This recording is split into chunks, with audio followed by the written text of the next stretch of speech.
अस्सलाम वालेकुम dear students, उम्मीद है आप सब ठीक होंगे। आज हम स्टार्ट करेंगे एक्सरसाइज 1.1 का क्वेश्चन नंबर 2।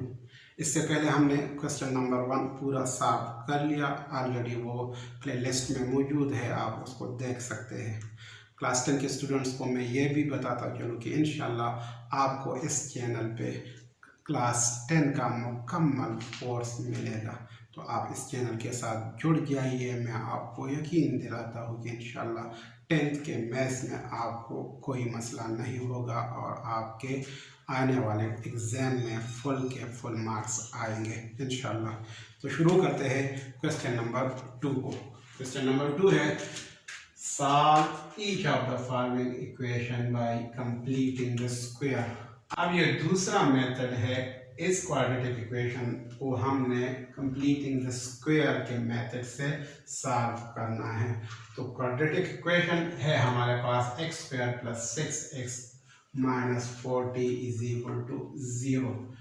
तो हमारे पास दो फार्मूले हैं, आप उनको जहन में रख ले। एक है a plus B whole square और दूसरा है a minus B whole square. इस क्वेश्चन को हमने इस फॉर्म में लेके आना है, या a plus B whole square के फॉर्म में या a minus B whole square के फॉर्म में। अब a plus B whole square एक फार्मूला है और ये इक्वल है a square plus B square plus 2ab, और a minus B whole square equal है a square minus 2ab plus B square. तो ये दो फार्मूले हैं, इसको अपने जहन में रखना है और इसी फार्मूलों के फॉर्म में हमने इस क्वेश्चन को लाना है और सॉल्व करना है। तो इसके लिए हम क्या करेंगे, सॉल्यूशन में हम इसको इस तरह लिखेंगे। पहले क्वेश्चन को इसी तरह ही लिखते हैं, X square plus 6x minus 40 is equal to 0। अब ये कांस्टेंट टर्म हम दूसरे साइड पे शिफ्ट करते हैं। माइनस 40 को जब हम वहां पे शिफ्ट करेंगे तो ये प्लस 40 बन जाएगा, यहाँ से ख़त्म हो जाएगा और यहाँ पे 0 प्लस 40 तो 40 बन जाएगा।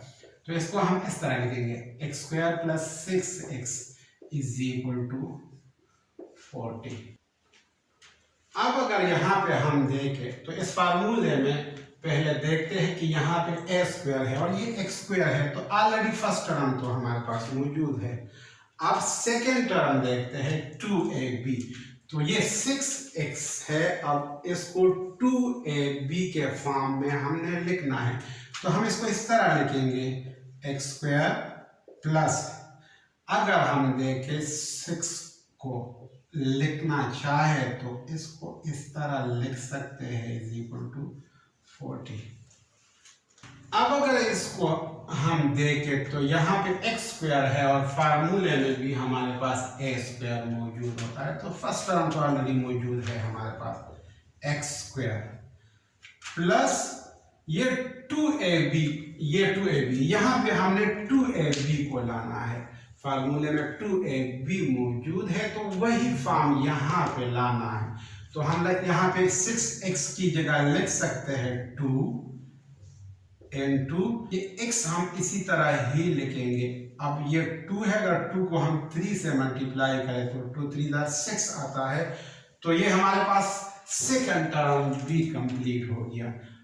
a square plus 2ab plus B square. अब बी स्क्वायर हमारे पास मौजूद नहीं है, तो वो बी स्क्वायर हम यहाँ पे लाएंगे कैसे।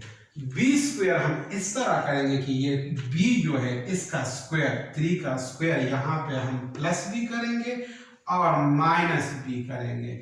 अगर 3 का स्क्वायर हम यहाँ पे प्लस करें और फिर माइनस करें तो इक्वेशन पे कोई फर्क नहीं पड़ेगा और हमारा फॉर्म ये इस तरह आ जाएगा। तो यहाँ पे हम क्या लिखेंगे, फॉर कंप्लीटिंग स्क्वायर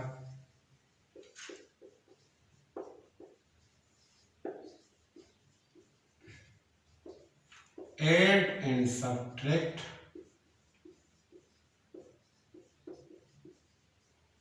3 का स्क्वायर। इसको हम इस तरह लिखेंगे x स्क्वायर प्लस 2 b की जगह 3 है और a x है प्लस b का स्क्वायर यानी कि 3 का स्क्वायर माइनस 3 का square is equal to 40।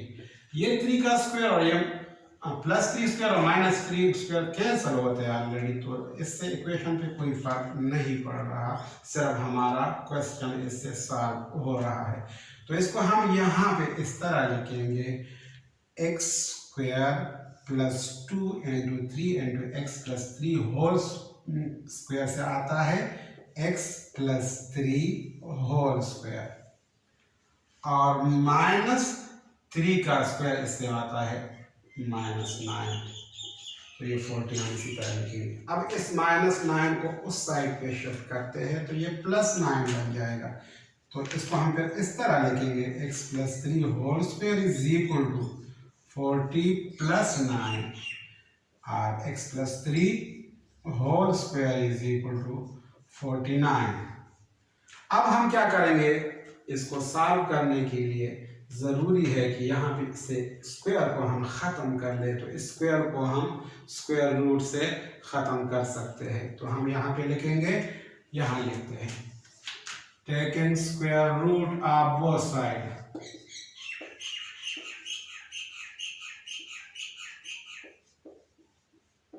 Of both sides